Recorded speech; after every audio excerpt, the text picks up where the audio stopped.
and welcome to another episode of Focus On. My name is Gyamo Mosipele. We are gathered here at the Duke of Edinburgh Cup in Steyn City, South Africa, where a number of key stakeholders, industry leaders and decision makers have come together to invest and develop the future of young Africans on the continent.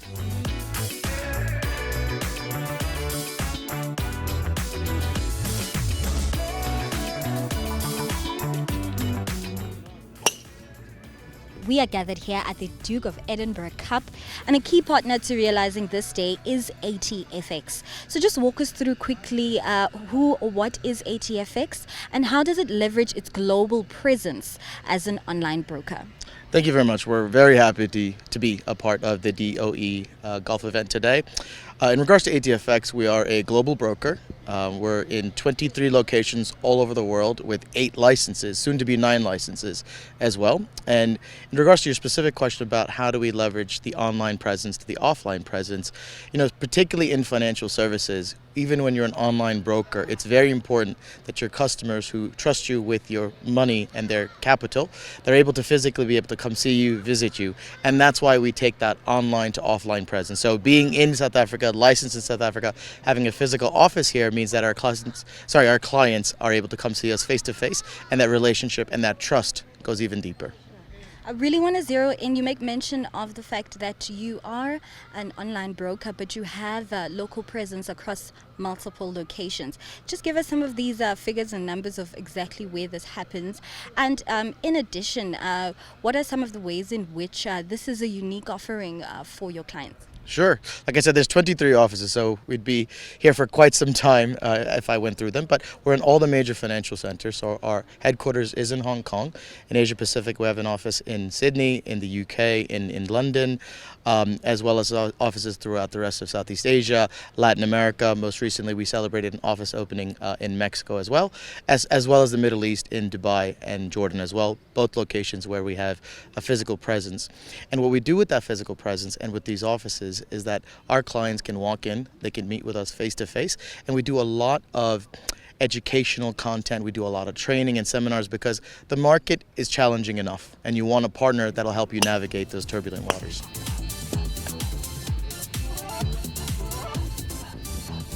Just tell us a little bit more about why ATFX has decided to partner with the DOE Cup.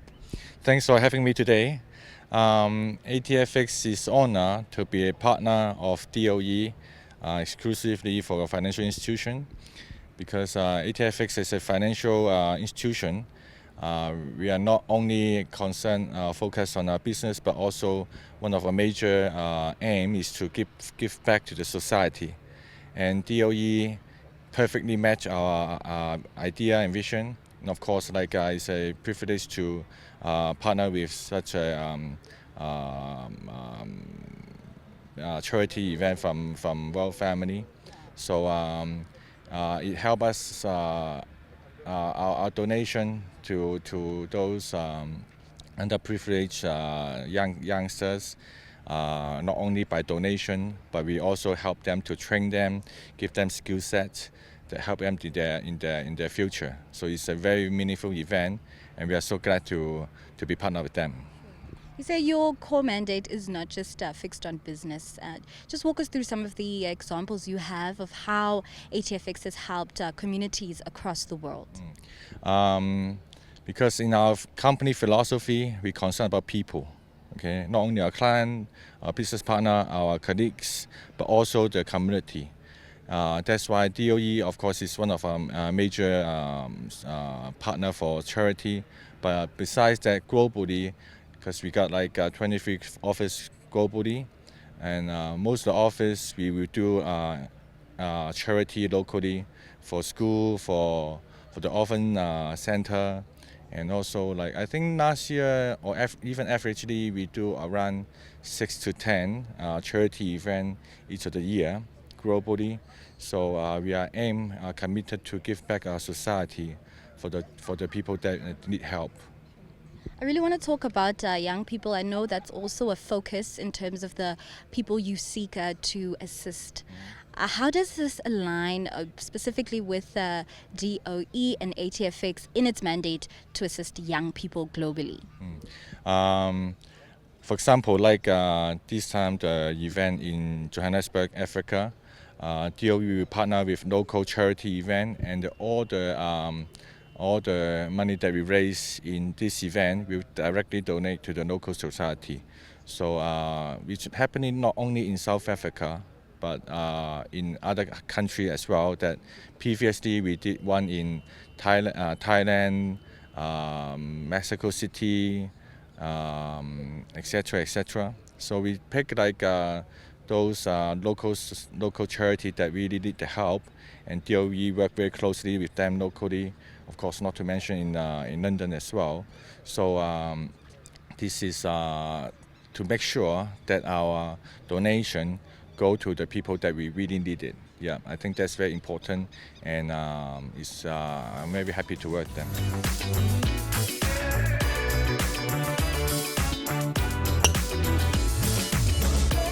I know that ATFX is located globally all across the world, but when we zero in on your Africa presence, just give us an update in terms of that and some of the latest developments so far. Okay, so yeah, as you quite clearly stated there, we're obviously a global organization. We're in 23 locations globally, and we're at the point now where we're really starting to establish our footprint in South Africa, and then we want to move further into Africa as well. The starting point for us was to obviously get the ODP license, which is the over-the-counter derivatives provider license, as well as maintain our FSP license from the Financial Sector Conduct Authority. So we're licensed, we're regulated, and we obviously offer a range of products under those licenses. So from Forex to crypto to indices to commodities and even some ETFs. We offer a very broad range of products to a number of clients. Our key developments are sort of expansion into the African continent. Obviously, we were awarded the best and most trusted broker for 2025 in Africa, and I believe that really sets us up with the right foundation to move forward throughout the African continent. And so as you expand your reach in Africa, can you just kindly give us some of the areas or the regions that you're doing better in, and some of the strategic partnerships or developments you have in place? Certainly. So without elaborating too much on who this is with, as I can't state it right now, but we are in negotiation with one of the largest educational platforms in Africa, online educational platforms in Africa, who do have physical campuses throughout the continent, and that is one of our largest aims, is to really bring education into the sector. I feel like that's something that's missing in a big way in our industry, and that's one of the key initiatives that we have in terms of our broader reach, is to really push the educational side and to make sure that the people that take part in our products are actually educated to do so and understand what it is that they are doing, firstly. Secondly, I think that our key areas would be sort of licensed regions that are focused on regulation: Kenya, Nigeria.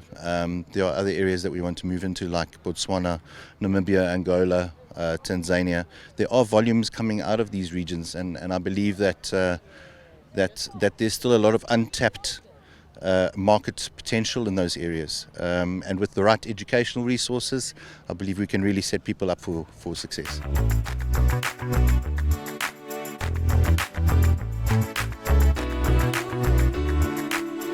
As we have rounded up some of key stakeholders and industry leaders at the Duke of Edinburgh Cup, just walk us through the vision behind DOE.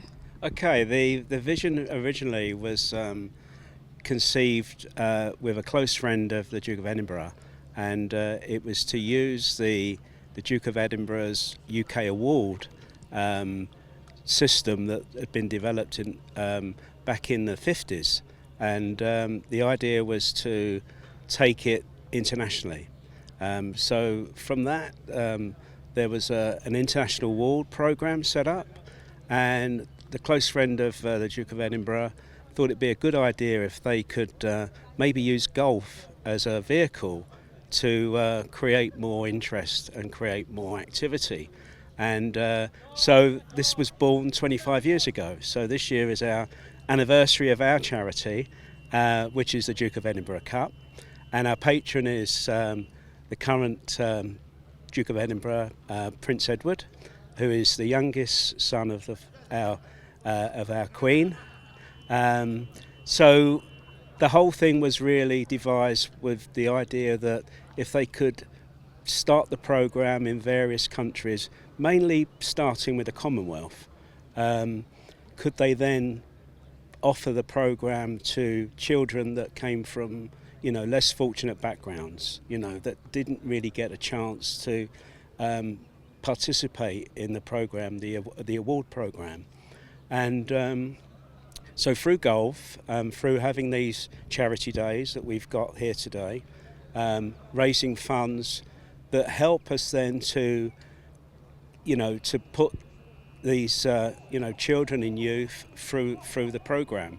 And when we look at your key strategic partner, ATFX, Yes. just walk us through this partnership and how it has fared well over the years. Okay, so we started in China back in 2018, and I attended the event, and it was a big event, but there was something not quite right. It was something wasn't there really, and it was, I guess it was trying to find the right formula.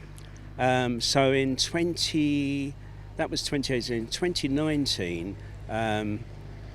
we had our first event in the UK, and it was a very, very good event, and it sort of sowed the seeds for going forward. We worked out how we should do it, shared all the ideas of the charities that we would work with, and developed a strategy that has proven well.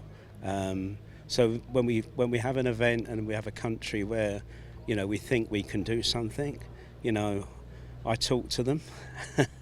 I talk to them in detail about how we should do it and the golf course. But of course it's a team effort. There's a lot of people that are involved with ATFX, including Joe and Weems and Way, and then the local team here have been absolutely superb. I mean, there's a lot of work that goes into bringing an event like this, so it is a great team effort, and I think that's why it works well. And lastly, just before I let you go, what are some of the goals you have in the future to develop the momentum you've made over the years? That's a very difficult question, isn't it? I think we want to we want to showcase what you can do to help young people, and try and, because one of the things that we look at also is projects. So we look at if we're going to make a donation to charity, and we're going to use our brand to create a donation, which is what it's about really, and that's all we're about.